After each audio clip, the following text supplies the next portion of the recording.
लालपुर गांव एक बहुत ही गरीब गांव था। वहां के लोग बहुत मेहनती थे, लेकिन कितनी भी मेहनत करने के बावजूद वहां बहुत मुश्किल से खाने पीने भर ही फसल उपजती थी। फिर एक दिन अचानक उस गांव में दो लोग घूमते हुए आते हैं। वो काफी दूर से आ रहे थे, इसलिए उन्हें काफी तेज प्यास लग जाती है। वे एक घर के पास जाकर पुकारते हैं, क्या कोई घर में है? क्या कोई हमें पानी दे सकता है? हमें बहुत प्यास लगी है। तभी घर के अंदर से एक बूढ़ी दादी निकलकर बाहर आती हैं। अरे बेटा, तुम लोग कौन हो? मैं राम हूँ माताजी, और ये लक्ष्मण है। हम दोनों बड़ी दूर से आए हैं। हमें बहुत प्यास लगी है माताजी। अरे बेटा, आओ आओ, ये भी कोई पूछने की बात है। अंदर आओ, तुम्हारा स्वागत है बेटा। उसके बाद राम और लक्ष्मण घर के अंदर चले जाते हैं।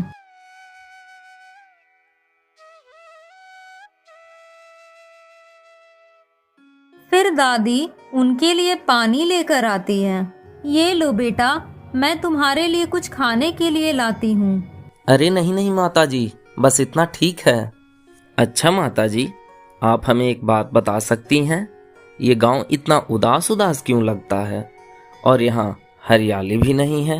अरे बेटा, क्या बताऊं, ये गांव पहले ऐसा नहीं हुआ करता था। यहाँ बहुत हरियाली थी, खुशहाली थी, और यहाँ के खेत भी बहुत उपजाऊ थे, जब तक इस गांव में ठाकुर उदय प्रताप सिंह हुआ करते थे।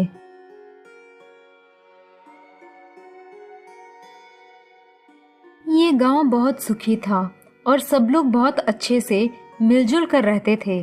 ठाकुर साहब का घर गांव के बीचों बीच था। ठाकुर साहब सुबह सुबह तैयार होकर अपने गोदाम चले जाते और अपने काम काज में लग जाते थे। अरे हरिया भाई, कैसी चल रही है खेती इस बार? इस बार फसल का क्या हाल चाल है? खेती तो बहुत अच्छी चल रही है ठाकुर साहब, और समय पर बारिश होने के कारण फसल भी बहुत अच्छी हुई है। ये तो बहुत ही अच्छी बात है। भगवान इसी तरह हमारे ऊपर कृपा बनाए रखे। ये तो आपका बड़प्पन है ठाकुर साहब कि गांव वाले खुशी खुशी हैं। आप सबकी समय पर मदद करते हैं, इसीलिए सबके फसल अच्छे हो जाते हैं और सब लोग तरक्की भी कर रहे हैं। हमारे गांव में एक और जमींदार था, भूरा सिंह, जो ठाकुर साहब से बहुत जलता था और हमेशा उनसे अपनी तुलना करता रहता था। अरे लखन, फसल का क्या हाल चाल है इस बार? कैसी हुई है खेती इस बार? फसल तो अच्छी हुई है माई बाप, और इस बार बारिश की वजह से बहुत ज्यादा फायदा भी हुआ है। देखता हूँ इस बार वो उदय प्रताप मुझसे ज्यादा फसल कैसे उपजाता है। मैं इस गांव का सबसे बड़ा अमीर आदमी हूँ। बस ये गांव वाले उस उदय प्रताप की वजह से बहुत घमंड में रहते हैं। एक दिन मैं इन गांव वालों का घमंड तोड़ कर ही रहूंगा और इन्हें दिखा दूंगा कि इस गांव का सबसे अमीर आदमी कौन है। हाँ मालिक, ये दिन जरूर आएगा, और आप देखिएगा मालिक, ये गांव वाले आपको इस गांव का सबसे अमीर आदमी जरूर मानेंगे। फिर एक दिन ठाकुर साहब को बगल के गांव से ही एक समारोह का निमंत्रण आता है और वो अपनी गाड़ी से वहां चल देते हैं। थोड़ी देर सफर करने के बाद ठाकुर साहब वहां पहुंच जाते हैं। भूरा सिंह वहां पहले से ही पहुंचा रहता है। अरे ठाकुर साहब, आइए आइए, कैसे हैं आप? हम एक ही गांव में रहते हैं, फिर भी कभी मुलाकात नहीं हो पाती। कहीं आप मेरी तरक्की से जलते तो नहीं? अरे भूरा भाई, मैं क्यों जलूंगा तुम्हारी तरक्की से? भाई, वो तो गांव वाले जानते ही हैं कि कौन किसकी तरक्की से जल रहा है, और मेरे स्वभाव में जलना नहीं, मदद करना है। भूरा भाई, बाकी भगवान की इच्छा, मैं तो उसी की इच्छा से गांव वालों की मदद करता हूँ। गांव वालों की मदद करते हैं या उन्हें ठगते हैं, बस ये उन भोले भाले गांव वालों को कौन बताए। और भगवान की कृपा तो मेरे ऊपर भी है ठाकुर साहब। आप देखना, मैं कैसे बहुत जल्द इस गांव का सबसे अमीर आदमी बन जाता हूँ। भगवान तुम्हारी इच्छा पूरी करे भूरा भाई। मैं अब चलता हूँ, मुझे और भी काम है, अब मुझे देर हो रही है।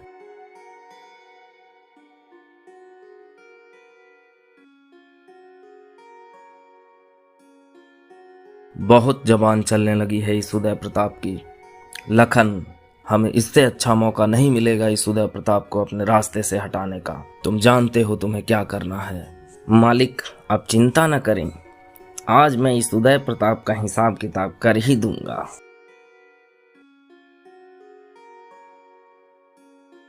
इधर ठाकुर साहब अपनी गाड़ी में बैठकर घर की तरफ चल देते हैं।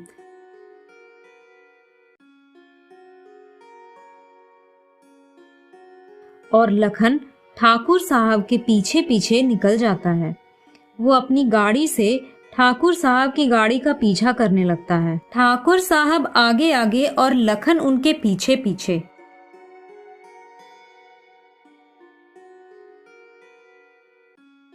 फिर लखन दूसरे रास्ते से ठाकुर साहब के आगे चला जाता है और सुनसान रास्ते पर उनको फंसाने के लिए छुप जाता है। ये सही जगह लग रही है मुझे, और यहाँ रास्ता भी सुनसान है, और आधी रात में यहाँ किसी को मुझ पर शक भी नहीं होगा। लखन जैसे ही गाड़ी की आवाज सुनता है वैसे ही झाड़ियों में जाकर छुप जाता है और वहीं बीच रास्ते पर अपनी गाड़ी को गिरा देता है।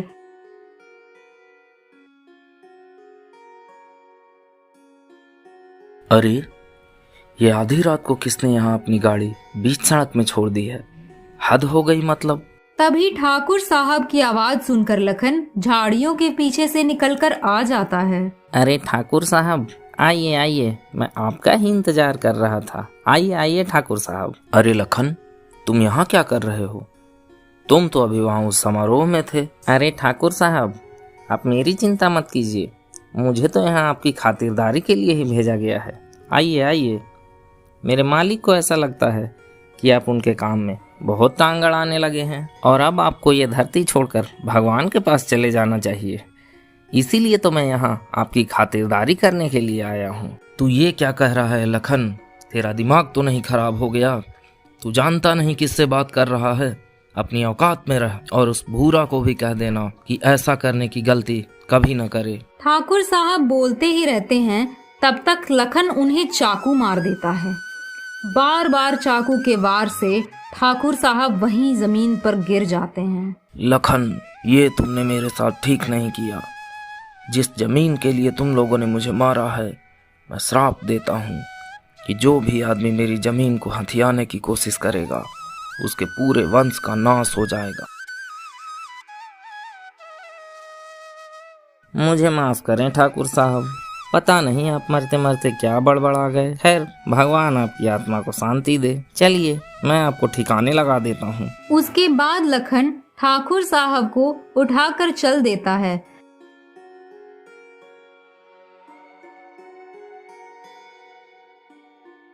वहीं वीराने में एक कुआं होता है जो कि सालों से ऐसे ही सूखा होता है।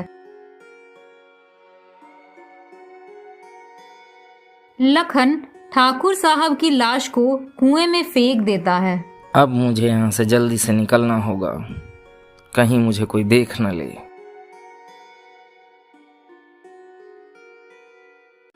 उसके बाद लखन वहां से अपनी गाड़ी उठाता है और चुपचाप निकल जाता है।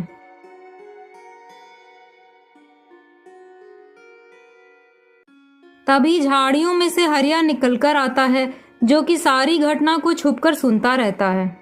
हे भगवान, ये क्या हो गया? इस लखन ने तो ठाकुर साहब को मार दिया। अब मेरा और इन गांव वालों का क्या होगा? मुझे जाकर सारी बात गांव वालों को बतानी होगी। हरिया वहां से जल्दी जल्दी गांव की तरफ निकल जाता है। उधर गांव के लोगों को भनक लग जाती है कि ठाकुर साहब कल रात से ही गायब हैं। अरे गांव वालों, गजब हो गया।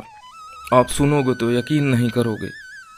कल रात मैं जब खेतों में पानी देखने गया था, तो मैंने देखा कि ठाकुर साहब और लखन के बीच बहुत कहासुनी हो रही है। और फिर अचानक लखन ने ठाकुर साहब को चाकू मार दिया और उनकी मौत हो गई।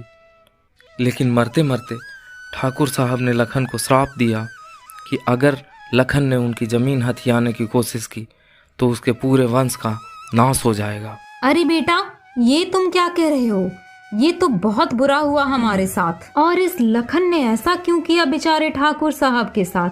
गांव वालों की कितनी मदद किया करते थे, अब उनके बिना क्या होगा हमारा? तभी वहाँ भूरा सिंह और लखन आ जाते हैं और गांव वालों को धमकाने लगते हैं। गांव वालों, ये मैं क्या सुन रहा हूँ? तुम लोग मेरे बारे में क्या क्या अनाप शनाप बक रहे हो? मुझे अभी अभी पता चला है कि ठाकुर साहब अब इस दुनिया में नहीं रहे। बेचारे बहुत अच्छे आदमी थे, लेकिन इसका मतलब ये तो नहीं कि तुम लोग सारा इल्जाम मेरे ऊपर लगा दोगे। और एक बात कान खोल कर सुन लो तुम लोग, अब से इस गांव का ठाकुर मैं हूँ, और किसी ने भी अगर चालाकी करने की कोशिश की और पुलिस को कुछ बताया तो मैं एक एक को देख लूंगा।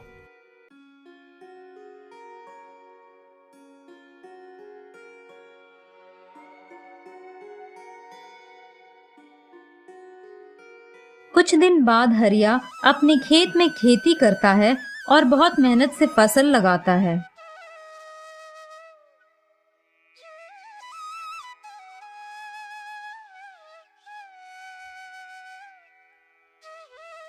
इतनी मेहनत करने के बाद भी वह देखता है कि उसकी सारी फसल बर्बाद हो गई है और पूरी धरती बंजर हो गई है।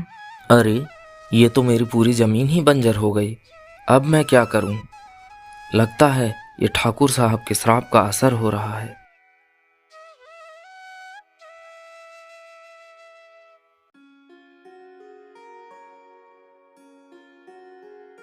उधर भूरा की जमीन में भी थोड़ा सा ही अनाज होता है। अरे लखन, इस बार इन खेतों को क्या हो गया? ये तो एकदम मुट्ठी भर ही अनाज हुआ है इस बार। लगता है उस ठाकुर के श्राप से पूरे गांव की जमीन ही बंजर हो गई है। हाँ मालिक, आप ठीक कह रहे हैं। मरते मरते उस ठाकुर ने जो श्राप दिया था, ये उसी का असर लगता है। हमें जल्द ही इस गांव को छोड़ना होगा, नहीं तो हम भी इन गांव वालों की तरह भूखे मरने लगेंगे। हाँ मालिक, आप ठीक कह रहे हैं। हमें जल्द से जल्द यहाँ से निकल जाना चाहिए। उसके बाद भूरा और लखन अपनी गाड़ी में बैठकर वहां से भाग जाते हैं। उसके बाद से इस गांव का यही हाल है बेटा। चाहे जितनी भी खेती कर लो, लेकिन खेत में ज्यादा कुछ नहीं उपजता, बस खाने पीने भर हो जाता है। आप चिंता न करें दादी, हम ठाकुर साहब को न्याय दिलाएंगे, तब शायद इस गांव में सब कुछ ठीक हो जाए। तुम ठीक कह रहे हो बेटा। शायद तुम्हें भगवान नहीं भेजा है। शायद तुम्हारी इस कोशिश से ठाकुर साहब को इंसाफ मिल जाए और इस गांव की हालत भी सुधर जाए। उसके बाद राम और लक्ष्मण वहां से निकल जाते हैं। ठीक है दादी, अब हमें सबूत इकट्ठा करने के लिए जाना होगा।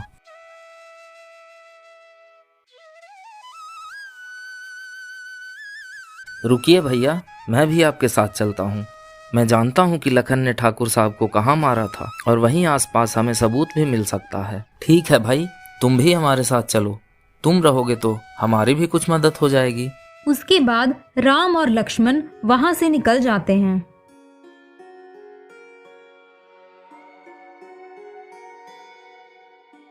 ये देखिए भैया, ये वही कुआं है जहाँ लखन ने ठाकुर साहब की लाश को फेंक दिया था। हरिया बोलता ही रहता है, तभी कुछ आवाज आती है और कुएं से बाहर एक आकृति निकल कर आ जाती है।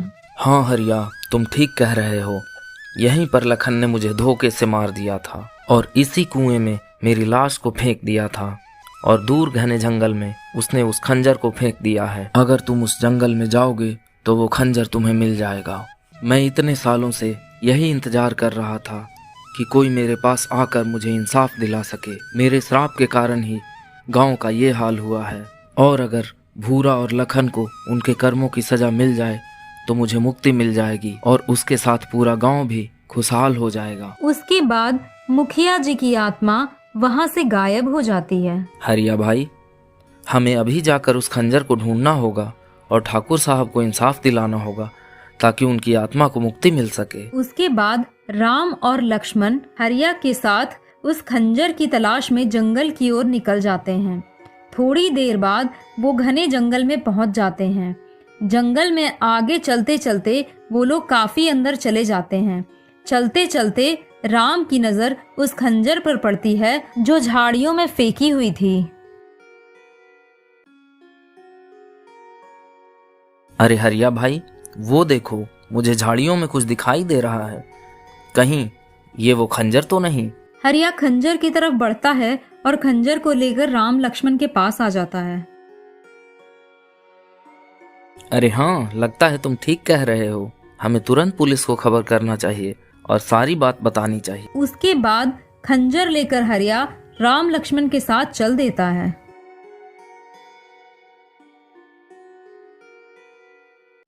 दादी, वो खंजर हमें मिल गया है जिससे भूरा सिंह ने ठाकुर साहब की हत्या की थी। तुम्हारा भला हो बेटा, जो तुम हमारे लिए इतना कुछ कर रहे हो। उसके बाद राम पुलिस को फोन लगा देता है और सारी बातें बताता है। हेलो पुलिस स्टेशन, मुझे ठाकुर साहब की हत्या के बारे में रिपोर्ट लिखवानी है। मेरे पास सारे सबूत भी हैं। आप चिंता मत कीजिए, मैं अभी इस केस को ओपन करवाता हूँ।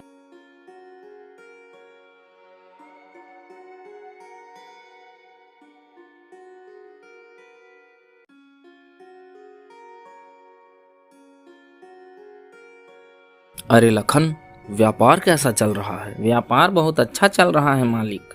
जब से हमने वो गांव छोड़ा है तब से दिन दुगनी और रात चौगनी तरक्की हो रही है। तुम ठीक कह रहे हो लखन, उस ठाकुर की मौत के बाद उस गांव में मनहूसियत छा गई थी। अच्छा हुआ हमने वो गांव छोड़ दिया, नहीं तो हमें भी उन गांव वालों की तरह भूखे मरना पड़ता। मनहूसियत तो अब तुम दोनों के ऊपर छाएगी। बहुत मौज उड़ा लिया तुम दोनों ने, अब हवालात चलने की बारी आ गई है। तुम दोनों को ठाकुर साहब के कत्ल के इल्जाम में गिरफ्तार किया जाता है। भूरा और लखन को पुलिस गिरफ्तार कर लेती है और गांव वालों के पास लेकर आती है। राम लखन, आज तुम्हारी वजह से ही मैं इन दोनों को पकड़ पाया हूँ। तुम्हारा बहुत बहुत धन्यवाद। उसके बाद थानेदार दोनों को लेकर चले जाते हैं और जेल में बंद कर देते हैं और गांव में फिर से खुशहाली छा जाती है। दोस्तों, अगर आपको हमारी कहानी पसंद आती है और आप ऐसी और कहानियाँ देखना चाहते हैं तो हमारे वीडियो को लाइक और चैनल को सब्सक्राइब करें और अपने दोस्तों के साथ शेयर करना ना भूलें।